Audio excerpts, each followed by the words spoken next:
Alguns ratos são viciados na bebida. Ratos foram usados numa pesquisa sobre o consumo do álcool e os incidentes de câncer. Alguns desses ratos consumiam mais de 4 ou 5 bebidas por hora. Além de ficarem bêbados, contraíram 8 vezes mais tumores cancerosos do que os ratos que não bebiam. Uma coisa é certa: os ratos viciados na bebida estão condenados ao desastre.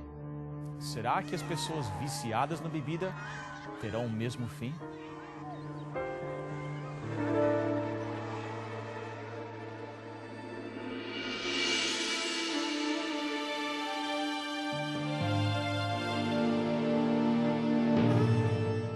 Venceu a prova do tempo. O livro de Deus, a Bíblia. Ainda relevante neste mundo complexo. Está escrito, partilhando mensagens de esperança ao redor do mundo.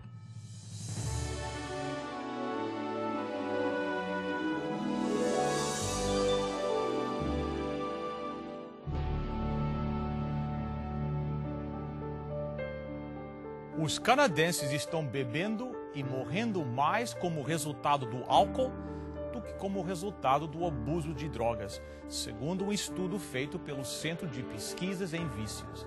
As estatísticas indicam que o consumo do álcool no Canadá aumentou 13% desde 1997. Aproximadamente 5 mil canadenses morrem cada ano pelos efeitos do álcool, que é 5 vezes maior em número que as mortes causadas pelo consumo das drogas. O governo calcula que cerca de 10 bilhões de dólares têm sido gastos por conta dos custos médicos e falta de produção causada pelos efeitos do álcool. Pesquisas recentes revelam que muitos problemas estão relacionados ao álcool. Existem alguns que citam um estudo francês que parece indicar que os que bebem moderadamente têm menos ataques cardíacos. Alguns cristãos tentam defender o beber socialmente, tirando suas conclusões da Bíblia. Eles usam passagens como bebe um pouco de vinho para o bem-estar do estômago. Usam também o incidente de Jesus, quando transformou a água em vinho nas bodas da Galileia. Isto nos leva a algumas perguntas críticas. Por que algumas pessoas deslizam para o alcoolismo? O alcoolismo é uma doença? É genético? Por que alguns estudantes e colegiais se perdem por causa do vício da bebida? O que é que a Bíblia nos ensina sobre o consumo do álcool? Será a bebida moderada contrária às Escrituras? Hoje nós temos 2 convidados especiais para nos ajudar a atacar este assunto do álcool e os efeitos sobre o ser humano. Nossos convidados são o pastor Douglas Pereira e o nosso grande amigo, Dr. Viriato Ferreira. Bem-vindos os dois. Obrigado. Prazer estar aqui novamente. É um prazer tê-los os dois aqui. Hoje nós gostaríamos de discutir um pouquinho sobre o álcool e eu gostaria de ver de 2 lados. Um lado, os conselhos bíblicos, os princípios bíblicos, com o pastor Douglas, e com o Dr. Ferreira, lógico, os efeitos médicos do álcool e como o álcool afeta o nosso corpo, o nosso bem-estar. Então, mas vamos começar, quem sabe, com alguns conselhos bíblicos. Com certeza. O que a Bíblia fala com respeito ao álcool? Com certeza. Até antes de ler um texto, eu liguei a televisão dos domingos para assistir o Está Escrito, e antes eu estava vendo alguns programas religiosos. Interessante que um dos assuntos abordados era a bebida. E o pregador disse o seguinte: vocês devem beber, mas com moderação. E é interessante que este conceito de moderação não é encontrado na Bíblia. Interessante. Veja o que Provérbios 20, Ok. o verso 1, ele diz sobre a bebida ou o vinho em si. O vinho é escarnecedor e a bebida forte alvoroçadora. Todo aquele que por eles é vencido não é sábio. Então, o conceito bíblico não é a moderação, mas é a abstinência. Não é sábio aquele que é vencido pelo vinho. Há um outro texto que eu gostaria de destacar. Algumas folhas para frente. Provérbios 23. traz vários versículos sobre o assunto do vinho, mas eu gostaria de destacar o verso 31. Ok. Você poderia ler, Bill? Sure. Não se deixe atrair pelo vinho quando está vermelho, quando cintila no copo e se escorre suavemente. No fim, ele morde como serpente e envenena como víbora. Seus olhos verão coisas estranhas e sua mente imaginará coisas distorcidas. Você será como quem dorme no meio do mar, como quem se deita no alto das cordas do mastro. E dirá, espancaram-me, mas eu nada senti. Bateram em mim, mas nem percebi. Quando acordei, para que possa beber mais uma vez. Veja como Salomão trouxe o conceito. Não seja atraído pelo vinho. Então, parece que o conselho bíblico desses dois versículos é nem olhar para... Fugir. Fugir do... Fugir Nós completamente. falamos da tentação do outro dia, então falamos que um bom conselho da tentação é fugir. Então, mesmo princípio aqui. Doutor Ferreira, eu citei na introdução que as pessoas chegam a mim muitas vezes e falam, não, mas houve um estudo francês que falou que tomar um pouquinho de vinho até que faz bem, etc. Não nos dê o lado científico disso. A bebida em moderação, mesmo sendo em moderação, é perigosa para nós. Sim, sim. E falando aqui sobre o ponto de vista cristão e de crentes que somos seres criados por Deus, nós temos um adulto que tem cerca de 100 bilhões de células nervosas, no cérebro só.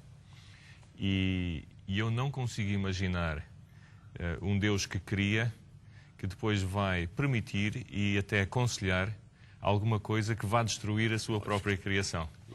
Uma bebida, mesmo em uma pequena quantidade, vai destruir células do cérebro, então, mesmo em pequenas quantidades. Okay. Claro que há um processo natural de destruição das próprias células.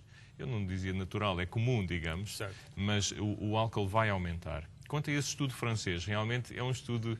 Foi um estudo que foi publicado há já há alguns anos, bastantes anos até, e eu lembro-me quando estava na faculdade e que os meus colegas e os professores falavam disto, houve um grande regozijo porque eles gostavam de beber. Mas o facto é que foi um estudo marcante, sim, revelou que podia haver alguns benefícios, mas vieram estudos seguintes que disseram que não é propriamente o vinho que causa isto, mas é algo que está nas uvas, que são fitoquímicos que estão nas uvas, que o vinho, até por ser da uva, tem essas propriedades, mas que, por exemplo, se as pessoas beberem sumo de uva, não estão a beber o álcool, mas estão a consumir aquilo que é protetor para o coração. Portanto, e agora, nos últimos 2 anos, há estudos que revelam que realmente houve erros nesses primeiros estudos e que a história não é bem assim. Portanto, a Organização Mundial de Saúde não recomenda o vinho como profilático ou na prevenção das doenças do coração. Porque não só... Pronto, há muitas outras doenças que estão associadas ao vinho, mesmo em moderação, como o cancro, as doenças do aparelho gastrointestinal, e depois nunca se saber quem é que pode enverdar pelo alcoolismo, começando numa pequena bebida em moderação. Nenhum alcoólatra começou querendo ser alcoólatra. Exatamente, né? Exatamente. Isso é muito importante e é impossível determinar quem é que vai ser o alcoólico ou não. Há certos fatores hereditários, isto é, se eu tive um pai alcoólico ou uma mãe alcoólica, eu poderei estar em maior suscetibilidade de ficar alcoólico, mas a maior parte não estão relacionados com fatores hereditários. Portanto, isso é muito, muito importante termos em atenção estes fatores. Uma grande dificuldade é saber o que é moderação também. Porque para alguns podem ser 3, 4 copos, para outros poucos. Então, o conselho bíblico, e até científico, pelo que eu vejo, é a abstinência. É evitarmos. Abstinência, sem dúvida, sim.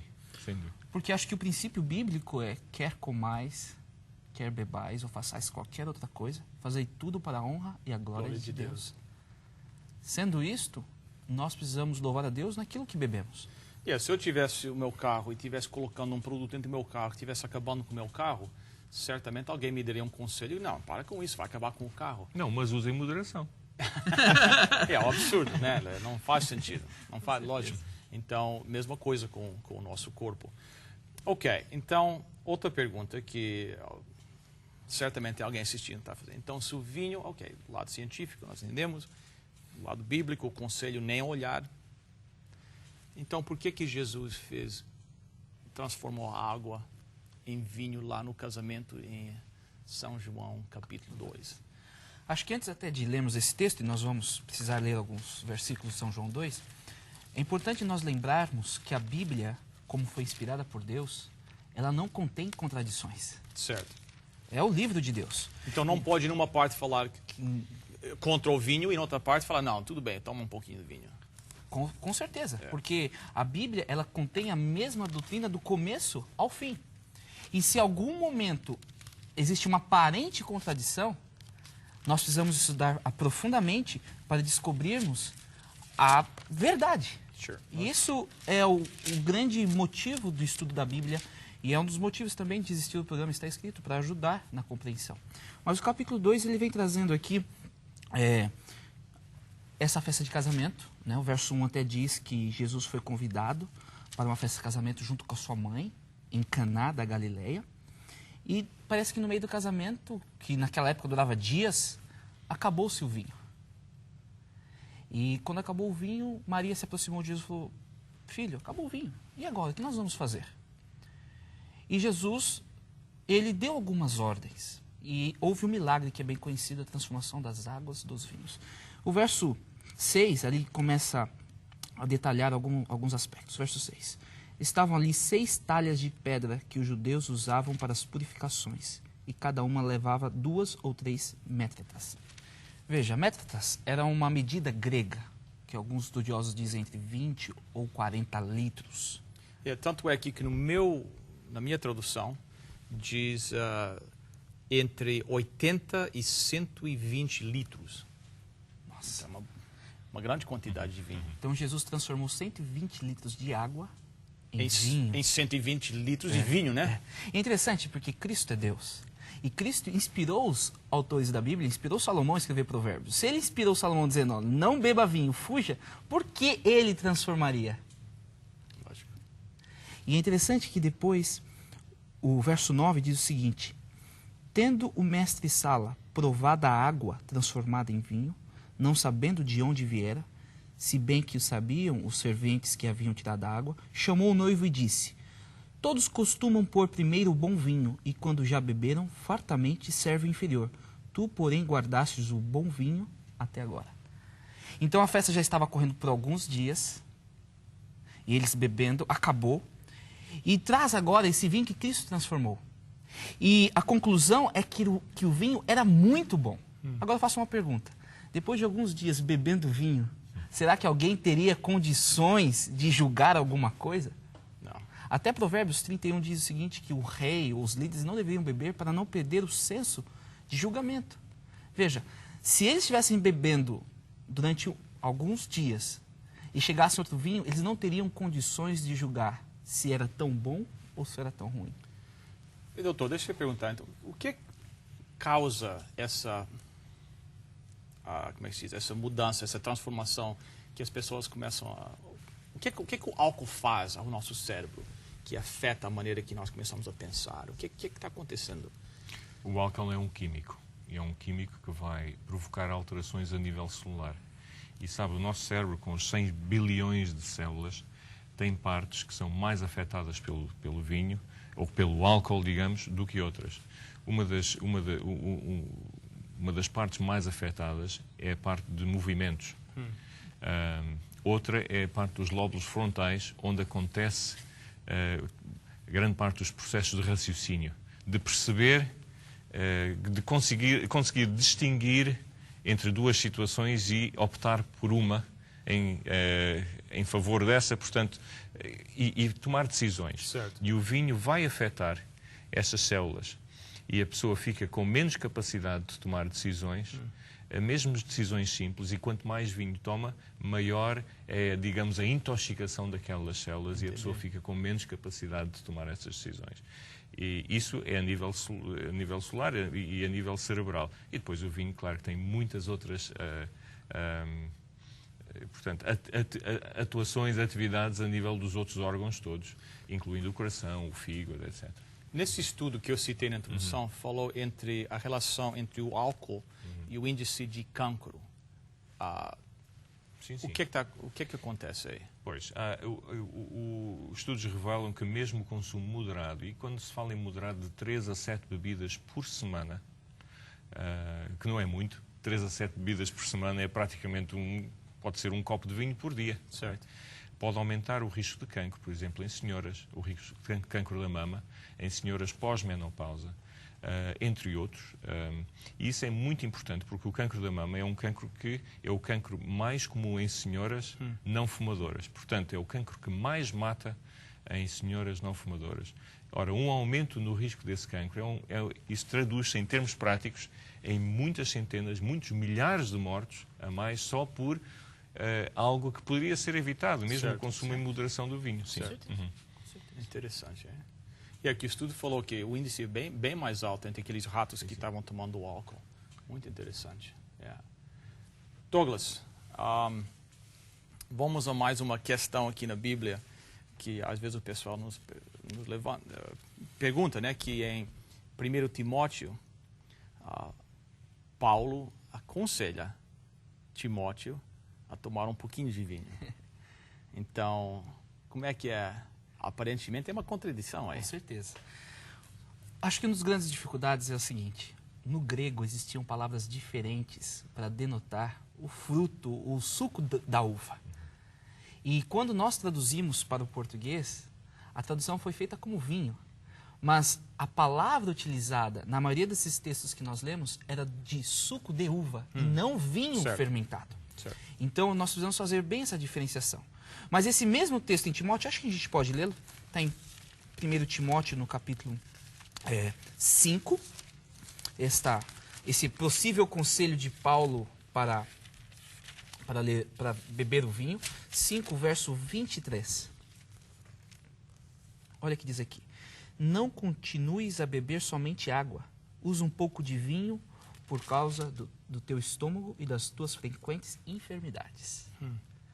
Veja, ele não está falando para você beber vinho numa festa. Parece que Timóteo tinha algum problema o quê? De saúde.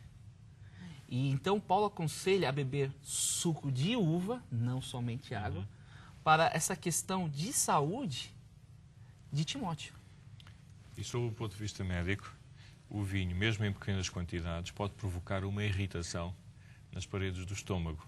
Por causa da presença do álcool. Do álcool e de outras substâncias. Certo. Portanto, seria um contrassenso estar aqui o apóstolo Paulo a dizer, olha, tens problemas de estômago, então toma alguma coisa que vai piorar o estômago. Portanto, não faz sentido. E havia naquela altura era uma concentração maior até de uva, não era vinho, era um sumo de uva assim mais espesso, que era usado como medicamento também para problemas, entre os outros problemas de estômago.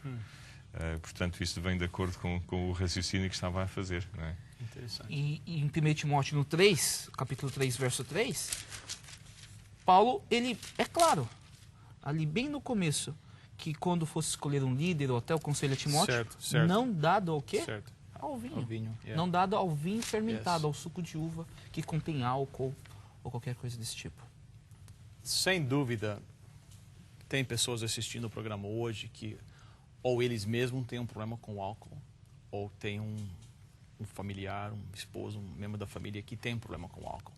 E eu gostaria de gastar algum tempo hoje conversando como ajudar essas pessoas, do ponto de vista bíblico e do lado médico. Quem sabe começar com o lado médico? Alguns conselhos, senhor doutor, que o senhor daria a alguém como se aproximar de um querido, um esposo que está tendo problemas com álcool. O que é que uma pessoa faz?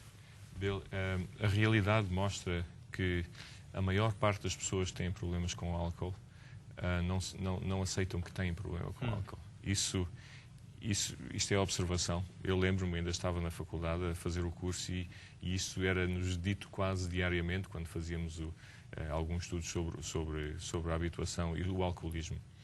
O importante é procurar ajuda.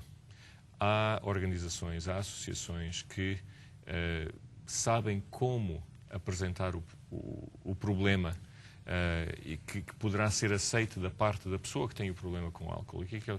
E depois podíamos definir o que é um problema com o álcool. Isso que eu ia perguntar. Como é que eu uma- vou saber se eu tenho um problema com o álcool? Isso é umas características, umas coisas que podem Há indicar. várias definições para isso, mas se a pessoa habitualmente consome e quando não consome lhe faz falta, essa pessoa já tem um problema com o álcool. Mesmo a pessoa dizendo, não, mas eu trabalho, eu cuido da minha família, não trato mal a minha família. Infelizmente, há muitas pessoas que fazem isso, mas que têm já problemas com o álcool. Portanto, porque o álcool é uma droga de habituação. É uma droga, é um químico de habituação. Que depois, normalmente, há aquela escalada, que hoje é um copo por dia, amanhã poderá ser 2, depois... Certo. Portanto, ir à procura de ajuda. E há muitas organizações que há uma, por exemplo, os Alcoólicos Anónimos, é Certo. talvez a mais conhecida, e explicar o problema. Porque é um problema muito sensível e essas organizações sabem como abordar o problema. Tentar não confrontar tanto em termos de confrontação direta, de guerra dentro de Certo. casa, isso poderá não trazer os melhores benefícios. Mas então, ir procurar ajuda a essas organizações, eu penso que é o ponto mais importante, é o ponto de começo. Excelente. Nós vamos colocar no nosso website, estaescrito.ca, um link para o Alcoólicos Anónimos. Se alguém quiser visitar nosso website, www.estaescrito.ca, lá estará como entrar em contato com essa organização. De um ponto de vista pastoral, o conselho, o que fazer com alguém que está sofrendo com esse problema. Filipenses 4,13 diz o seguinte: tudo posso Ele naquele que me fortalece.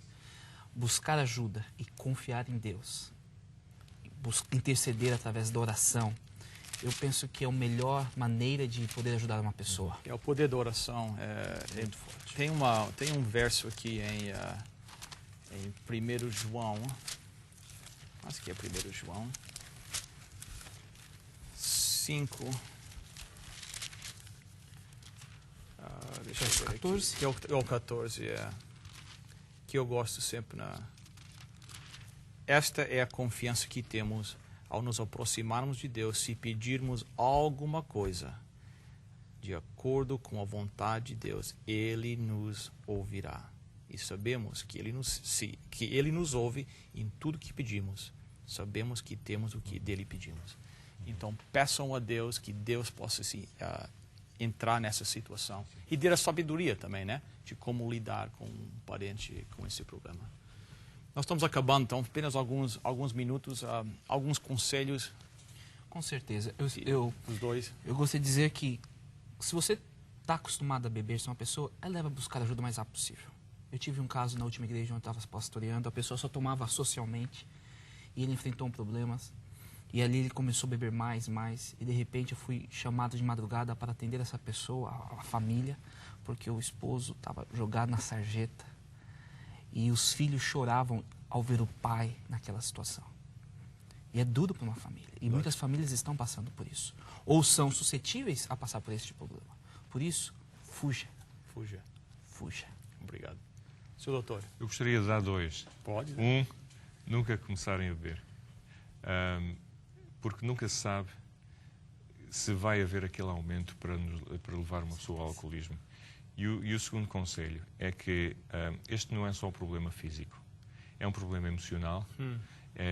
Quem começa a beber muitas vezes fala para esquecer outras coisas. E então é preciso ter muita sensibilidade, muito amor, muito carinho para lidar com a pessoa e com a família que sofre e que muitas vezes está envergonhada por causa do problema que sofre. E muitas vezes procuram esconder. Tenhamos muita compaixão, muito carinho, muita paciência e apoiemos com todo o nosso coração, com tudo aquilo que nós podemos fazer, estas famílias com muito carinho e não criticando, não acusando, mas ter uma atitude de muito amor e carinho. Bem, eu quero agradecer a presença de vocês os dois aqui no programa hoje. Sei que as informações foram muito importantes para nossos telespectadores. E como é costume, nós vamos terminar nosso programa com uma oração. Nosso Deus e nosso Pai, nós sabemos que Tu és um Deus de amor e que o que Tu queres para nós é que nós possamos viver a nossa vida da melhor maneira possível, com a maior alegria e saúde.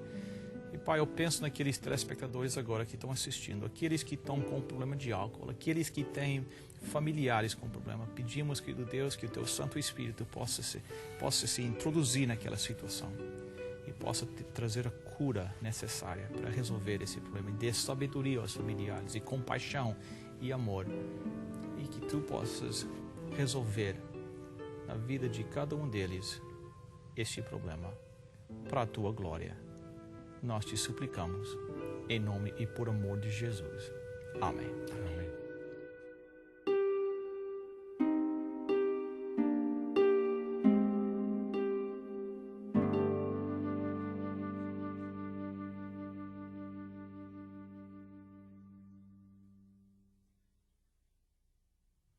Bem, como sempre, nós temos uma oferta toda especial.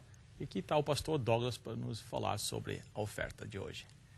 Se você deseja ter uma cópia deste programa, que faz parte desta série de 5 programas, Choque entre Culturas, por favor, entre em contato conosco. Eis aqui as informações que você necessita.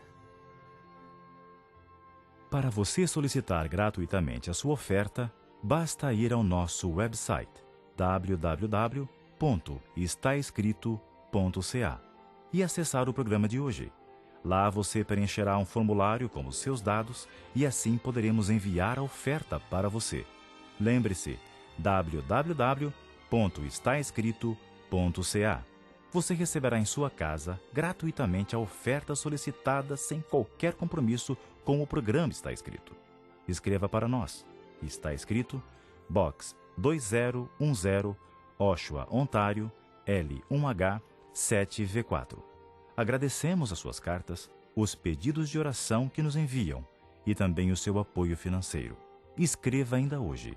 E Está Escrito, Box 2010, Oshawa, Ontário, L1H 7V4.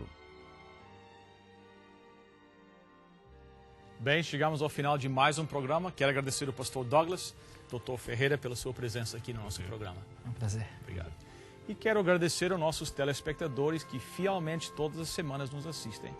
Quero os lembrar que nós temos um website www.estaescrito.ca. Lá você pode ver esse programa, assim como todos os outros programas do Está Escrito na língua portuguesa. Na próxima semana, prometo estar aqui de volta, mesmo horário e nesse mesmo canal. E até lá, lembre-se, está escrito: nem só de pão viverá o homem, mas de toda a palavra que procede da boca de Deus.